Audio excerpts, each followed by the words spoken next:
অনেকে কয় নগো সিলেটি পুরি তুমি কোন স্টাইলে কুরমা বানাও? আমি তো সিলেটি স্টাইলে বানাই, আমার আগে নানি দাদি তারা জেলা বানাইতা। আর দুধ দিয়ে প্রায় সময় আমি কুরমা বানাই।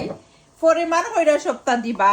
আর যদি ফুল রেসিপি দেখতা ওই ইউটিউব চ্যানেলও দেখবা, সুভাষ ব্লগ ইউকে। আমি সব সময় তো তা অনেকেই হয় না পা তোমার রেসিপি গুলা দেখতাম চাই, রেসিপি আপনারা দেখতে হইলে ইউটিউব চ্যানেলে দেখবা।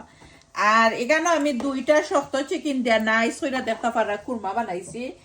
আর আমি দুধরে আগের লগে হয়ে একটু সুন্দর করে মিক্স করার পরে তো পরিমাণ করা যায় কি পরে দিমু। তো আস্তা জগ দুধ দিলাম, আর একটা বেশি একটা জাল দিতাম নাই, বেশি হইতে 10 মিনিটের ভিতরে স্লো আগুনও লামাই লিমু। কালারটা দেখতে পারা যে সুন্দর আইছে, নাইস আইছে। অনেক কই বাফা বেবি চিকেন দি হলাই না কেন, বালা ফাইন না ফামালির কেউ বেবি চিকেন দিয়া। শক্ত চিকেন সবাই পছন্দ, শক্ত চিকেন।